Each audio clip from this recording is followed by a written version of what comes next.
It can't be. It's that time already? You bet it's that time. It's signing day.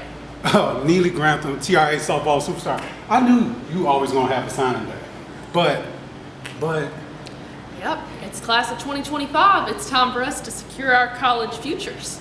I guess it's y'all time to shine, but it's y'all time to like, subscribe, and hit the bell, and we're already on the class of 2025. Yeah, they have to be in their seats. 7.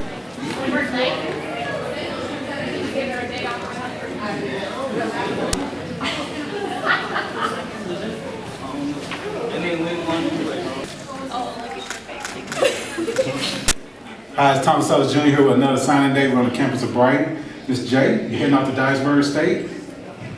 Congratulations. How does that feel? Pretty good.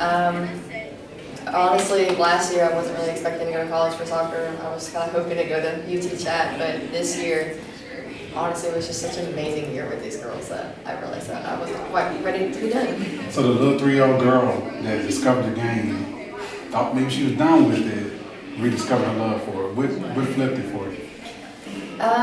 Sophomore year was a little rough. We were in a higher bracket, so we were playing much better teams with a much bigger pool of girls, and that just became really frustrating. I also played club soccer, and the team was just kind of falling apart with no one's fault. It was just kind of how it happened. So I was just like, well, it's just kind of an end of an era. I mean, it's what it is. I did my time. I did what I could. Junior year, we got moved down into a bracket that was much better for us. Y'all went from 4A to 3A. Mm-hmm. Yes. So we actually started winning. Girls were having fun. I was loving our team. I saw senior Ella Stacy. She signed off to Dyersburg. Cassidy went to Southwest, and I was like, okay, maybe I could do this. Beginning of senior year, I received my offer from Dyersburg at Southwest, and I decided that, okay, I actually can do this. Yeah. So, and then later in the year, I ended up accepting it. Well, you mentioned those names who preceded you. You've been in the middle of this thing when the times were tough, playing the Bartletts, the Arlingtons of the world who are loaded with club players. And then you got a league that was more comparable to Brighton's, like you said, student population, Mumford, good rivalry, Millington, good rivalry. So it was still intense, and y'all had to go out there and earn it. Mm-hmm. And y'all got that taste of success, and then you made history this year. And you were literally in the middle of it. How did it feel? Being my senior year making history was the best feeling in the world. We went there and we did what we could, but just the act of getting to go and getting to see that we did this. Lead 8, the final 8 teams in the state, and y'all won them. So it's a very special feeling. Yeah, it was a very, I can't describe how I felt that day. Now, you mentioned your sophomore year and freshman year. You've been part of things with Coach Williams since you were in 6th grade, and she had you as a striker, a scorer. Then you start moving all over the field because you're versatile. Talk to mom and dad. They said you like to be in control of things, put your foot in the middle of everything.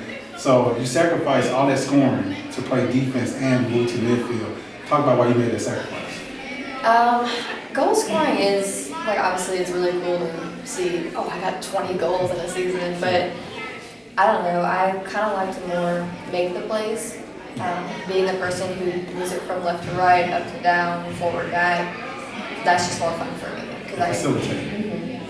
And I do get to still shoot from midfield, whether they go in or not, that's the question.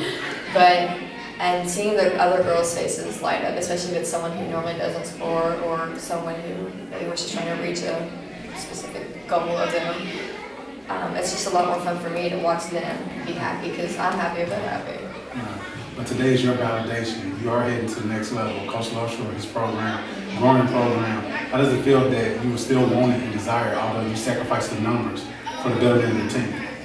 It felt really good. Again, sophomore year, I really wasn't expecting anyone to even really look at our team that much, or even our grade, or even just me. And playing in club, I was a starter. I played mostly full games, but still it wasn't a really big club, so again I wasn't really expecting anyone to look at us. But going into senior year, when I got that offer, I was really excited. I was like, someone is looking at me. Yeah. I have to really put my heart out there now. Someone's looking at me and continue to look at me. Yeah. So my last question for you. nobody gets here on their own. You had great teammates, great coaches, great little sister in Alice. But mom and dad, they had to lay that foundation. They had to go through competitive swimming. They had to go through you playing soccer and other sports, giving them a try, but you always went back to soccer. And they stayed on that path with you and trusted you. What would you like to say to mom and dad on how they helped you get here? Biggest thing is thank you. They paid for all the uniforms and the time, the gas to get out to Bartlett every 3 days a week. So biggest thing I can say is thank you, and I'll always keep talking to them. Yeah, and she's gonna keep trying to get college paid for, so y'all don't have to worry about it. So, Ms. J, congratulations on heading off to Dyersburg State. Thank you.